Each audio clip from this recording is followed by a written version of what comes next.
Thank you, Lynn.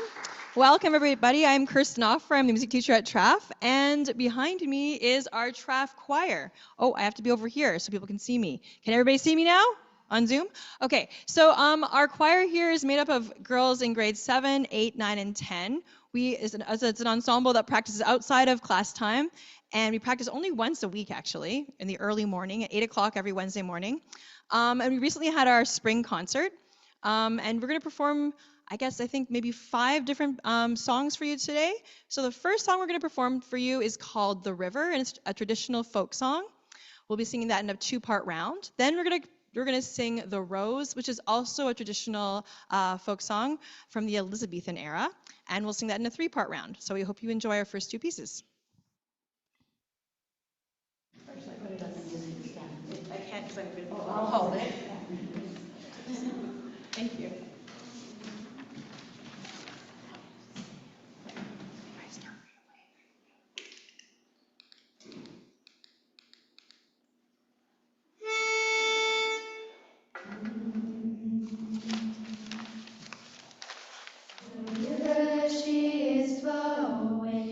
Flowing and growing, the river she is flowing down to the sea. The river she is flowing, and child I will always be. The river she is carrying me down to the sea. The river she is carrying me, a child I will always be. The river she is carrying me down to the sea. The river she is flowing and showing and growing. The river she is flowing down to the sea.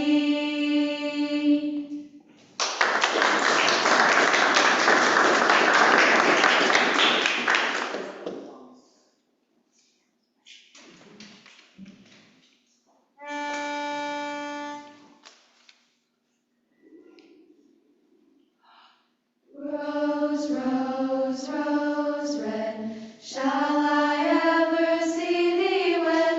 I will marry at thy will, sire, at thy will. The wind in the willows cried like a solitary soul alone. The wind in the willows cried like a solitary soul alone. Our poor bird, take thy flight, far above the sorrows of this dark night. Rose, rose, rose red, shall I ever see thee wed? I will marry at thy west. Shall I ever see thee wed, sire? I will marry at thy will, sire, at thy will. The wind in the willows, the wind like a solitary soul alone. The wind in the willows, crying like a solitary soul alone. Our poor bird, take thy flight, far above the sorrows of this dark night.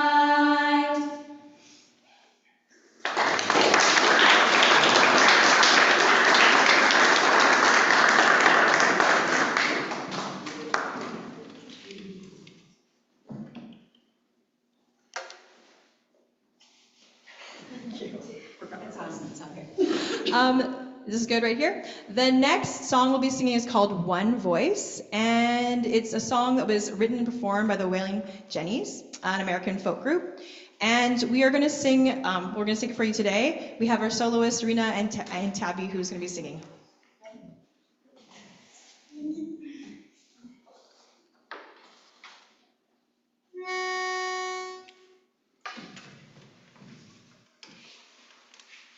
This is the sound of one voice, one spirit, one voice, the sound of one who makes a choice, the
The next song we'll be singing is called The Best Day of My Life, and we recently sung it at our spring concert. It's a song that was written in 2014 by a band called the American Authors. We hope you enjoy it.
And the last song that we'll be singing for you is called Mama Dunia. It's a song that's sung in both Swahili and English, and it's basically a song that describes the profound relationships that humans have with nature.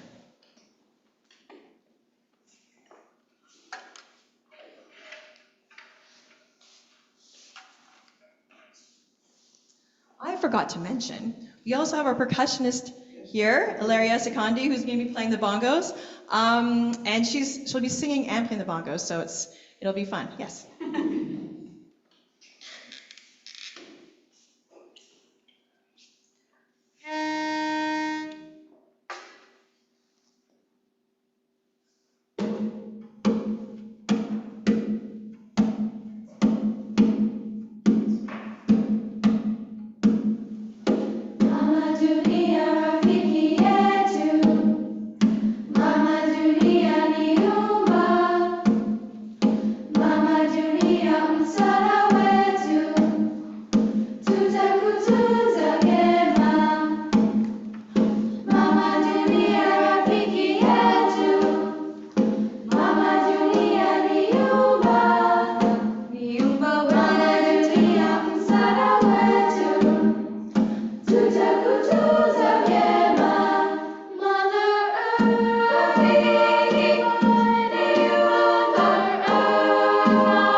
much. So we performed something for you, and now we want to perform something with you.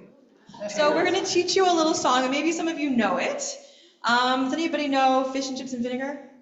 What? No? Okay, we'll sing it for you. We're going to sing it for you. We're going to have 3 different groups. So we're going to have our girls come down from the stage.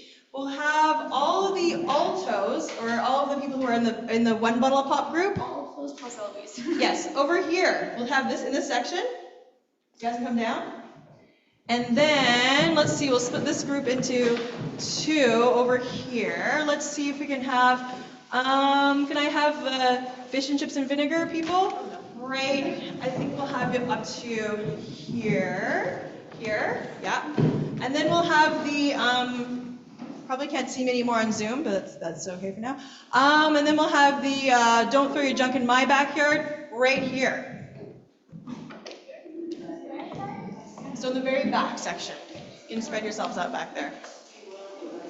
So you guys can like actually go in this and like maybe just like stand by these people over here. And maybe over there and spread yourselves out so that people can sing with you. You guys can go over here, go back here, Eloise, where people are, so we can like right here. Sit with the people, that would be great. Or stand behind them. Stand behind over there in the back. That'd be good. Okay. Nobody's seeing me on Zoom. That's okay. Okay, so choir girls, you can make yours like go into the audience and stand or sit with them so they feel they can hear you singing with them because they're gonna sing with you. Okay. So my 1 bottle of poppers. You can stand up if you want back there. That's a good idea, all of you. Okay. Maybe Ilaria and Rachel, you can sit.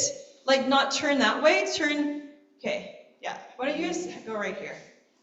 And then they can sing at them. Okay, so I'm gonna give you, the 1 bottle of poppers over here. You guys are all gonna sing together. So we're gonna sing for you once. Okay, girls, we're gonna sing for them once. And then everybody, we're gonna try in this group, we're all gonna try to sing the same thing together. Okay? Miss Nikidis included? Yes. Okay, so this is the note for 1 bottle of pop. Ready? 1 bottle of pop, ready? Ready, 1 and 2. 1 bottle of pop, 2 bottle of pop, 3 bottle of pop, 4 bottle of pop, 5 bottle of pop, 6 bottle of pop, 7 bottle of pop. We all try to sing that together in this group. Even if you're a little, they're singing with you, so just try your best. And we try it together. 1 and 2. 1 bottle pop, 2 bottle pop, 3 bottle pop, 4 bottle pop, 5 bottle pop, 6 bottle pop, 7 bottle pop. That was great. Okay, now we have the fish and chip and vinegar people. Are you guys the fish and chips and vinegar? Okay. Would you like? Are you joining with the fish and chips and vinegar? Whatever you want me to do. Sure. Yes. Okay. So fish and ready. Fish and chips and vinegar, vinegar, vinegar. Fish and chips and vinegar. Pepper, pepper, pepper, salt. Let's try that all together. 1 and 2. Fish and chips and vinegar, vinegar, vinegar. Fish and chips and vinegar. Pepper, pepper, pepper, salt. Good. You guys have to sit down so that way I can see the people in the back. Thanks. And then these people over here are the don't throw your junk in my backyard. Don't throw your junk in my backyard. My backyard's full. Okay? Ready? 1 and 2. Don't throw your junk in my backyard, my backyard, my backyard. Don't throw your junk in my backyard, my backyard's full. Let's try it all together. This group, 1 and 2.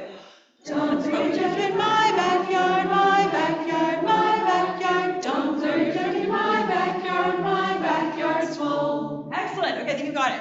So we're going to start this. So what's going to happen is this group over here, they're just going to start singing the 1 bottle of pop thing and keep on singing until I bring in this group and you keep on singing. And they're going to keep on singing and then I'm bringing this group over here and they're all going to sing together. And all the songs, they're called partner songs. They all work together so they sound really nice together. So we'll try, okay? That's a plan, right? Okay, here we go. And 1 bottle of pop, 2 bottle of pop, 3 bottle of pop, 4 bottle of pop, 5 bottle of pop, 6 bottle of pop, 7. One more time. And 1 bottle of pop, 2 bottle of pop, 3 bottle of pop, 4 bottle of pop, 5 bottle of pop, 6 bottle of pop, 7 bottle of pop. 1 bottle of pop, 2 bottle of pop, 3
Well, that was invigorating and exciting.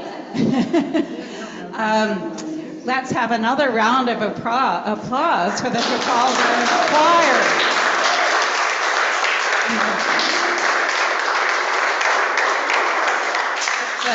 The Trafalgar School for Girls Choir and their wonderful music teacher and director, Kirsten Offer. The students are now headed back to school. I'm looking at our IT guys and hoping for a signal that the Zoom audience is with us. Shall I proceed? Wonderful. So, following that fabulous performance by the Trafalgar School for Girls Choir, we're now going to hear from the head of school, Katherine Nikidis. Kathy is not only the leader of TRAF, she's also the co-founder of the McGill Trafalgar Co-Lab and the co-chair of the Montreal Music Institute. Let's have a warm round of applause for Katherine Nikidis.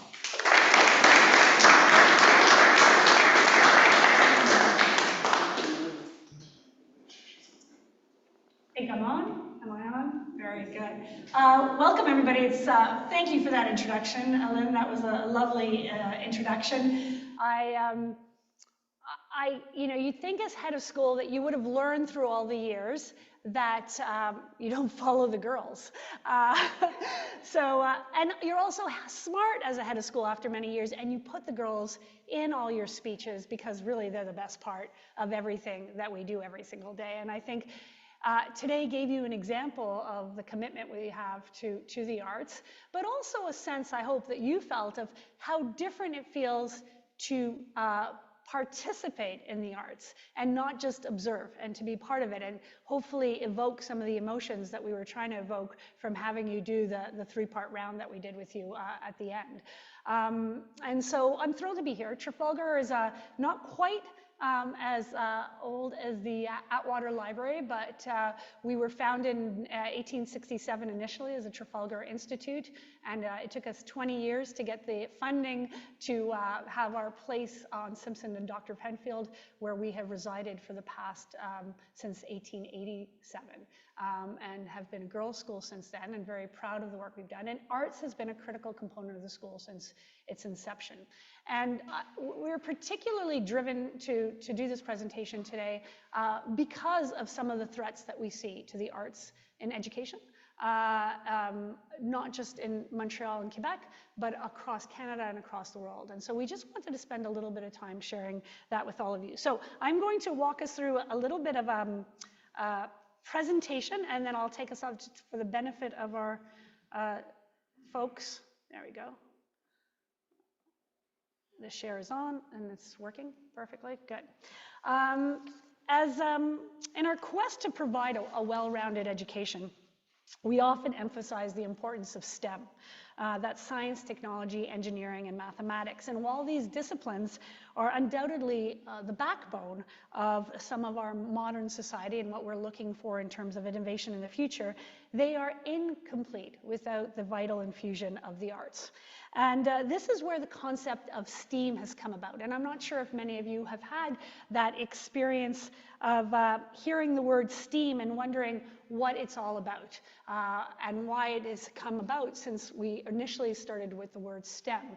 And it was probably about 10 years ago where the movement started and has really taken up since then. Most schools have adopted introducing the A to the STEM. And there's a huge debate that goes on both with scientists and artists about whether there should be an A standing for arts within the concept of STEM. So perhaps the most compelling argument for the inclusion of arts in the education is its capacity to uplift the human spirit. And in a world filled with division and conflict and uncertainty, the arts offer a beacon of hope and possibility, and they remind us of our shared humanity and our capacity to transcend barriers and build bridges of understanding and empathy. They remind us that beauty can be found in the most unexpected of places and that creativity really has no bounds. And so what I thought we would do today is, in the spirit of moving my slide forward, sorry. Let me just see why it's not moving forward. It's not moving forward. Oh, there it is. Okay, sliding now. There you go. We all had a shared experience recently. And I know you had a presentation here at a series about the eclipse. And so how many of us had the opportunity to see the eclipse when it was here? It's good. I was wondering, a few people I thought might be in Florida and didn't get a chance to see it. I know some people that we know didn't get a chance to see it. But it was an incredible experience. And during the full solar eclipse, the moon, the science of it is, as listed up on the wall, the moon passes between the Earth and the sun, and it casts a shadow on the Earth's surface. And in the case of the solar eclipse that we had here in Montreal, this alignment created this kind of eerie, spectacular kind of twilight that we all got to experience over that period of time on April 8th. The phenomenon of the solar eclipse occurs due to the relative size and distance of the sun, the moon, and the Earth. It's pretty simple. Despite the sun being much larger than the moon, it is also much further away from the Earth. And the moon, though smaller, appears larger in size because it's closer to the Earth. And when the moon aligns perfectly between the Earth and the sun, we get what we saw, which was the solar eclipse. The Montreal experience, for those of you who are in Montreal, I bet you some of you were probably in the townships and got to see it for a little bit longer. I don't know if you realize, but the shadow of the moon existed it was about 90 seconds here in Montreal, and about 3.5 minutes out in Sherbrooke. Gave us the opportunity to kind of see the corona of the sun, which we would not normally see, and really experience the difference between what a penumbra and an umbra look like in terms of science and the physics of it, and how shadows are cast, and understanding the notion of reflection and refraction. I'm a former physics teacher, so that's super interesting to me. But it also did something else for us. And so for a moment, I just ask you to all close your eyes. And if you're online, I'd love you to close your eyes as well. And give me an opportunity to share something else that happened on that day for many of us who were watching the eclipse. Just keep your eyes closed. It's not turning on. Oh, there we go. I'm a Mac user. Okay. So if everybody just listens for a second, you will experience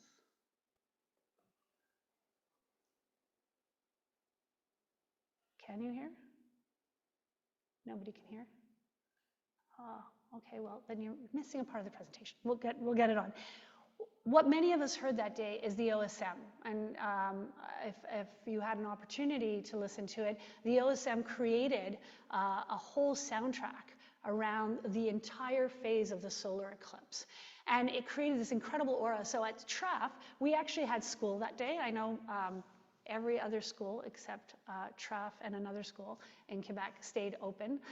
Every other school's closed. We were the only two that stayed open because we wanted to have the experience together, and we thought what better opportunity for our science department and our arts departments and all of us come together to really share the experience. And I wish the girls were here because you'll hear how much it meant to them that we were able to do that and build that around.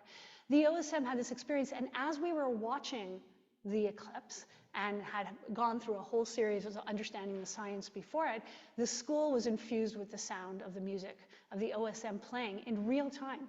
So I don't know if you realize that, but at Parc Jean Drapeau, the OSM was performing this music over the period of time of the eclipse. And so it was interesting that while we were experiencing this very scientific phenomenon happening outside, that we needed to kind of evoke the emotion of music, and we needed to express it in a way that was different from the science that we understand. If we go back to my original presentation, so if you can help me with that, that would be great. The other way that we chose to be able to express that presentation, or just kind of, is through the actual visual arts.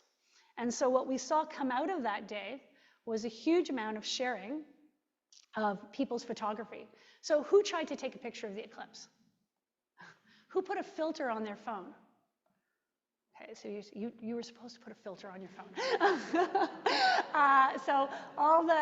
So what we did at school is we provided glasses for the students, but thank you. But we refused to present filters because we actually wanted them to be in the moment.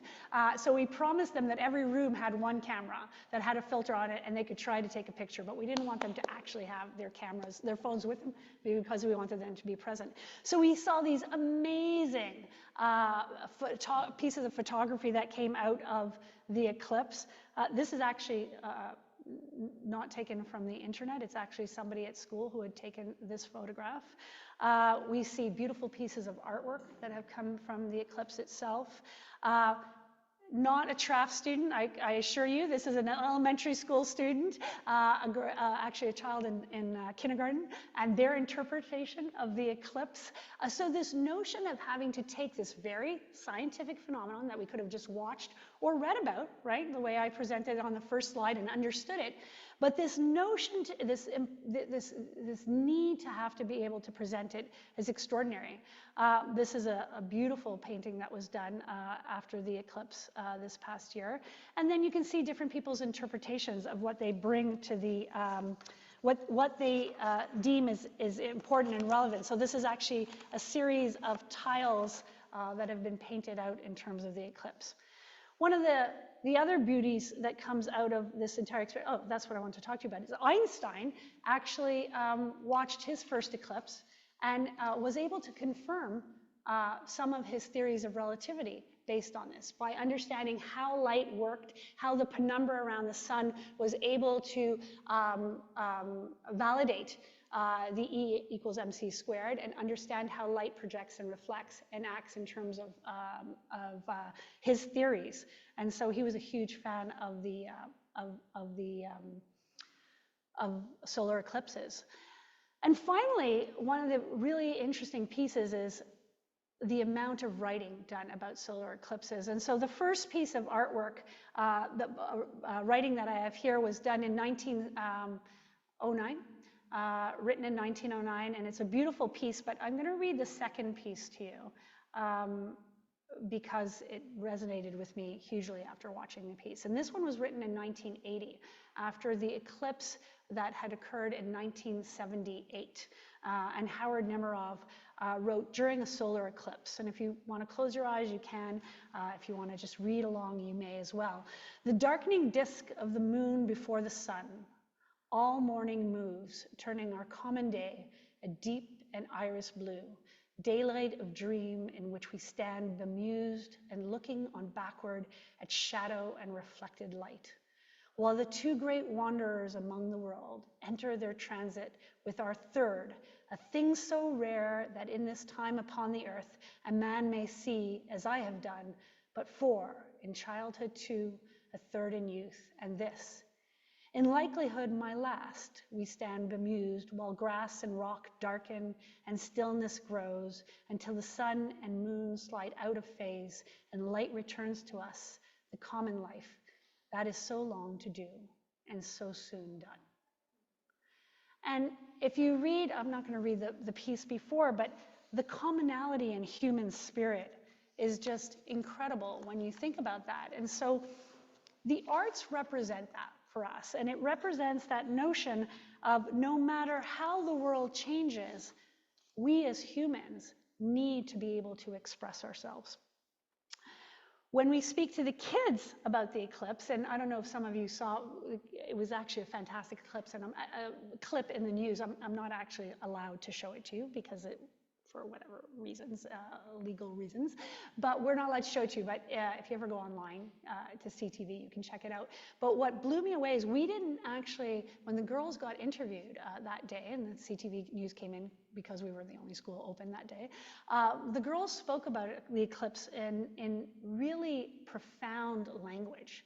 And it was interesting because it isn't often the language they'll speak about when they're excited about something at school, right? Things are awesome, amazing, fantastic, gnarly, whatever. Maybe not gnarly, that's me. But they really paused for the eclipse and paused to be able to express it in a way that they were most comfortable with. And so If you look at images of them, they're completely blown away. And while most of you watched the eclipse on April 8th, I watched the girls because I hadn't seen that kind of wonder in years. And that's really what the art and the artistic expression and the ability to be able not to just forget that wonder, but translate it into language, into poetry, into music. And you can see the faces on them. I mean, I think that's a great picture of Emily as she's super excited about seeing the eclipse. So all of that to say is we had this very common experience. We all experienced it differently. And the expression of that experience has been different for all of us. And I think that that's what makes the arts so critical in school. It's what allows us to be unique. There's first this sense of wonderment. As the sky darkens, we experience this change in temperature that none of us would have ever imagined. When you saw the scientific expression of what it was, when you learned about an eclipse, did you ever imagine how cold it would get as quickly as it got? You wouldn't, right? And so being able to actually physically experience it as you did today, and then be able to express it later on, is a critical part to the shared experience. That's what makes us humans. So education, as you all know, is not merely about knowledge. It's a synthesis of multiple things: critical thinking, curiosity, and this element of wonder. And I think at this point, I'm going to do a stop share, because I think I have some data on my slides, but it isn't as critical as kind of the conversation that I want to evoke in all of us.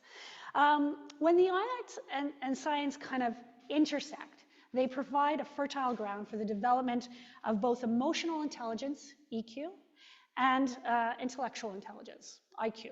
So how does this intersection of cultivate the essential skills and capacities that our students need to be able to thrive in the future? So let's start by considering EQ. It encompasses a range of skills related to understanding and managing emotions, building relationships, and navigating social interactions, and navigating them effectively. Right? That's a really important piece. And in our world and what we see in terms of what's happening out there in the world, one of the critical elements that personally I think is sometimes missing is that ability not to just meet, but to actually communicate. EQ allows us to do that. And when students engage in the arts, whether it's through music or drama or visual arts, they're encouraged to explore and express their emotions in a safe environment and in a supportive environment. And that's really important. It isn't something just to pick up and observe later. They need to be able to actually experience it. Today, when you were asked to perform, was there a little bit of nerves, a little bit of, are they going to ask, are they going to support us, are they going to sing loud enough, are they going to stop singing? That was my first question. You better not stop singing while they're in the middle of this, right? Because it gives you a little bit of, but you're safe. You're amongst a bunch of young girls who just wanted to give you that experience. And that's a critical element and very hard to develop outside of the kind of K to 12 elementary experience. Once you get out beyond that, being able to create that safe, supportive environment is more challenging. It's not to say that colleges and universities don't do that, but it's not their primary objective. So in addition to that, when students are in drama class, for instance, they learn to embody characters and emotions, and through that develop empathy and emotional awareness when they step into somebody else's shoes. Similarly, in music classes, students learn to express themselves through sound by exploring nuances of tone and rhythm and melody to express really complex emotions and thoughts. So by engaging with the arts, students develop a deeper understanding of themselves and others, laying the foundation for strong interpersonal skills and emotional resilience. Science education, on the other hand, fosters critical thinking, problem solving, and analytical skills, and those are the kind of the hallmarks for what we call traditional intellectual intelligence, or IQ. And through hands-on experiments, inquiry-based learning projects, rigorous scientific inquiry, students learn to observe and to analyze and to interpret data and draw evidence-based conclusions. In physics class, for example, students learn to apply mathematical principles to understand the behavior of objects in motion, or from the trajectory of a projectile, which sometimes fly well outside the fourth floor windows, past all our windows, as they throw eggs out the window and try to create structures and parachutes for them that create enough force to stop their eggs. So by doing that, they're studying science, but at the same time allowing their creative elements to come apart. And then they have to clean up afterwards, which is their discipline elements. So understanding all of these elements, these trajectories and the projectiles and the dynamics of a pendulum or anything else they may do, is really engaging students in that kind of critical thinking. Both separately, the arts and STEM, EQ and IQ, are critical elements to human development for both mind and spirit. But it's at the intersection of the arts and science where the true magic happens, where EQ and IQ converge to create something greater than the sum of its parts. When students engage in STEAM activities, they encourage an approach to problem solving from multiple perspectives. They draw both on their analytical and their creative faculties to find innovative solutions. For example, in STEAM projects focused on sustainability, which you can imagine and the here and now are critical elements, students might use scientific principles to design a renewable energy system, while also incorporating artistic elements to communicate their ideas visually or musically. In so doing, they develop not only a deep understanding of complex scientific concepts, but also creativity, imagination, a need to address pressing challenges of our time. And I want to give you a really concrete example that resonated with our school for a long period of time.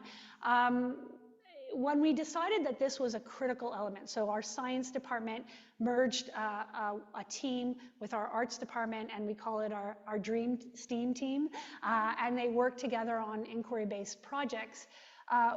We decided to work closely with McGill University in developing inquiry-based projects. So having students ask questions that would lead to the evolution of the curriculum they were being taught by us. So real-time learning. Students get input in terms of what they want to do, and we shift what we're doing to answer the questions that they have. And that's the premise of where the collab came from. So we now have a very formal agreement with McGill and a 5-year partnership that we've been working on with them, and 8 major scientific studies having been funded because of the partnership through the collab, which exists between the Faculty of Education and Trafalgar, basically to narrow the gap between research and practice in education. And so go back to the project. Our current physics teacher, who's the head of the science department, led this project, and the girls were given parameters in which they could ask questions of what they wanted to do, and they came back and said they wanted to study missing and murdered Indigenous women. And so my physics teacher came back to me and said, what am I supposed to do with that? I'm a physics teacher. Where is that going to fit into the curriculum? We're like, what have you done to us, Kathy? Was I remember the expression. And we said, okay, well, let's team up, right? First lesson. Let's team up. Let's pull the arts department in. Let's pull the social science department in. Let's pull the English language arts department in. Let's pull the French arts department in and see what we can come up with as a project and as a question. And so the result at the end of this period of time, of 2 months of collaboration between the teachers, the students, and the McGill faculty, was a project that we started that lasted for about 8 months, where the students not only learned all about missing and murdered Indigenous women across Canada, and had stories and had speakers come in and teach them about what was really going on in the social fabric of their own society. But we decided that, many of you may have heard about the Red Dress Project, that symbolizes missing and murdered Indigenous women. We decided to do the Paper Dress Project. And it became a project where the girls had to learn how to design a dress out of paper, and we put on an exhibition about the dress at the end. And you might still say, well, how does that fit into science? Well, we broke down paper in all its elements, not only in its physical elements, but also in understanding its properties as an entity, as a material, its molecular structure, as well as how physics interacts with paper. So how does force, how does air, what happens when air pushes against paper? How does it change when it's larger versus smaller? So we studied science through paper and understood then the mathematics of designing, dress design, and understand the geometry around how to create a dress, and how do you get the perfect dart? It's not that easy. And so for those of us who learned how to do the dart first, understanding that how all of that comes together is critical, and that was a key component of that project. And so it provides the artistic element in all the science, provides this interdisciplinary learning, allowing students to explore connections between different fields of study and develop a more holistic understanding of the world. For example, students studying history of art might learn about the scientific principles behind artistic techniques such as perspective and color, while students studying environmental science might create a multimedia presentation to raise awareness about environmental issues. And by integrating the science into education, we can foster a more interdisciplinary approach and a more holistic approach to problem solving in the 21st century. In today's fast-paced and often stressful world, mental health has become increasingly important, especially a great concern amongst the youth, particularly after COVID. Research has shown that factors such as academic pressure, social media, and societal expectations can contribute to anxiety, depression, and other mental health issues amongst students, and particularly adolescent students, and particularly girls. This is where the arts, with their capacity to nurture creativity, self-expression, emotional resilience, play a crucial role in promoting mental health and well-being. There are so many emotional benefits that come from students participating in music, drama, and visual arts, as it gives them a platform to express their thoughts, their feelings, and their experiences. And most of all, it gives them a sense of connection and belonging. These girls, when they talk and when they have their reunions, we had a 2013 reunion not so long ago, just before Christmas, the conversation wasn't about the physics they learned in class, or the algebra that they learned, or the particular poetry that they learned in class. What it was the shared experiences of being in the band together or traveling on band trips. And this group actually went to Halifax this year, and you have to get credit that this group, along with the entire band, traveled to Halifax. We're a small school. We went to a festival in Halifax, a music festival, and we competed against all these schools that were 500 to 1,500 students, and the Traf girls came home with the gold medal. They're great. They are talented. They're great musicians. All students must learn how to a musical instrument from grade 7 to 11. They must learn, and grade 7 and 8 it's mandatory. They actually have to take their classes in addition to their other arts classes. But what makes them great is their commitment, that they come in early in the morning to rehearse choir, and that's only one of their many activities, that they stay late to perform in the band, and that's where it really comes from. So this sense of belonging and connectedness is critical for students' emotional well-being and for their ability to manage their own stress, and it has a therapeutic effect. And hopefully you had a little bit of that sentiment when they came and asked you to sing today. And probably the most important aspect of the arts in promoting mental health is that notion of fostering self-expression and self-discovery. I don't know, Maslow's hierarchy of needs. How many of you have heard about the great triangle of what essential needs are as human beings and what the apex of being human really means? And the apex is really about that notion of self-expression and self-discovery. And the arts play a critical role in that. And in order to become a fully developed human who can really contribute to society, it's a critical part of that world. You don't have to take my word for it. There's tons of research out there that supports this.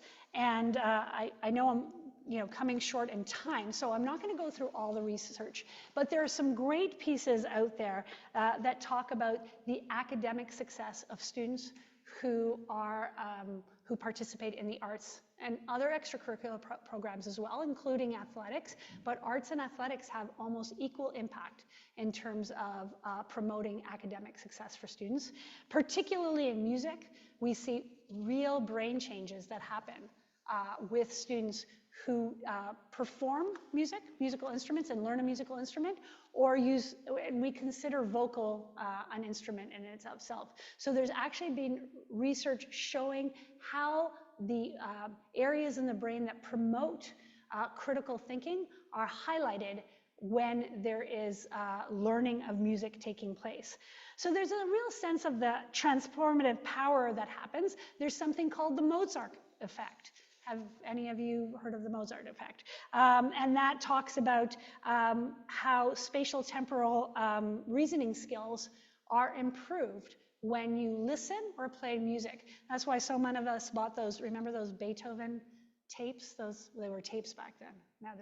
Now you can get them online, and played them for children, whether they were in the womb or whether they were little, and played them so that we could enhance their capacities. The University of Sydney found that participation in drama activities improved empathy, cooperation, and very specific skills in conflict resolution. That's critical in this day and age. And of course, we've found a long range of skills, particularly the work that James Katherine has done on academic performance and the arts. So what have we seen here in Canada and in Quebec in terms of the arts and education? Well, in 2019, Ontario announced a $25 million cut to the arts in their school boards. In that period of time, over the past 7 years, the Toronto School District has cut 300 positions of art teachers in their schools. The BC government cut $275 million in their total budget, 70% of which hit the arts. It's insane. In 2014, the Vancouver School Board alone cut $16 million from their arts program, just Vancouver alone. There's no addition in any of this. You notice it's cuts. In Montreal in 2015, the CDSM faced a $29 million budget deficit and decided to make the majority of its cuts in the arts, including art supplies, art teachers. In 2014, Quebec cut another $150 million from the arts budgets. And there was a survey done recently, and 50% of schools experienced cuts in funding over the past 10 years in Quebec alone. So what we've seen is a cut in teachers. In Quebec and Ontario, the number represents 500 arts teachers cut in the past 5 years. There's been a reduction in art classes. So in the elementary schools that your children and grandchildren and family members go to, 44% of them in Quebec have no specialized music teacher. And 54% of them have no music or art teacher. That's incredible that they're being introduced to the arts by people who have no specialization in that. And so that to us is a critical message that's being sent. We talk about STEAM. It needs to also be supported by a very strong understanding of the arts. So advocacy efforts have happened. We have a group called the Canadian Network of Arts and Learning in Canada who's really pushed for the arts to be introduced to schools. In 2015, some great advocacy here in Quebec had some of the cuts reversed, and they restored $80 million back to the education budget, only $7 million of which went to arts-directed programs. So even though the majority of the cuts were to the arts. So again, we don't know exactly where the funds went, but we're assuming they went to STEM and they forgot the A in that component. And then we've seen great organizations like the Montreal Museum of Fine Arts, who's introduced the incredible program. I don't know if any of you have ever had an opportunity to do that on Wednesday afternoons. You can go. They have a beautiful art therapy program, the opportunity to participate and engage in the arts, and really share that for free on Wednesday afternoons, particularly open to high school students, which is lovely. And Traf being literally 3 blocks from the museum, love to take advantage of that and be able to go after school and participate. One of the ways that we've really focused on that over the past little while, and it sounds very fancy, that I'm co-chair of the Montreal Music Institute, but really the Montreal Music Institute was founded this past year. We've built an advisory board because the McGill Music Conservatory was closed in June of 2022. And that is the conservatory that is the 100-year-old conservatory of McGill University. They still have their Schulich School of Music, and they still have a very strong program for their undergraduates and their graduate students. But the foundation of that was the conservatory that was the community-based conservatory, where students could go and learn and get their lessons in piano and get their levels and learn different instruments. And when the conservatory closed in 2022, we felt strongly that that was a huge loss to the city. And so Trafalgar worked closely with the faculty and staff of the conservatory and former supporters of the conservatory. And we created an advisory board and opened up the Montreal Music Institute. So it'll launch this September with jazz classes that will begin in September of 2024, and the formal conservatory will launch in 2025. And I guess the message here for me is that we have a clear role as community and citizens to advocate for the arts in schools. And while we're a high school, I would even ask for even more advocacy to happen at the elementary school level. It is a critical part to human development. It's a critical part to spiritual development, and it is a critical part to neurodevelopment and brain development.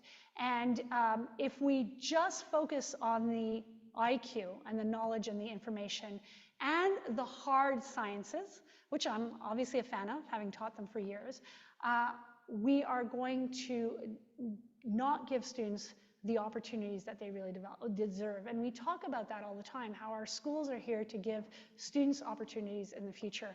And I think as citizens, it's important that we know what our education system looks like and how it's developing. And there's so many different challenges, and there are also so many beautiful things that we've evolved into. But this strong notion for me, and what I'm committed to as we move forward, is to ensure that the arts have their place in our schools, that regardless of whether they find their way into the curriculum, which is critical, but that we also be able to support kind of the extracurricular activities that are critical in the development and the giggling and the bonding and the belonging that you saw in our girls when they presented. So that is my presentation. Thank you very much for taking the time to listen. I was honored to be invited here today, and always honored to be able to share a stage with our girls who are just fantastic and committed and artists in their own right. Thank you.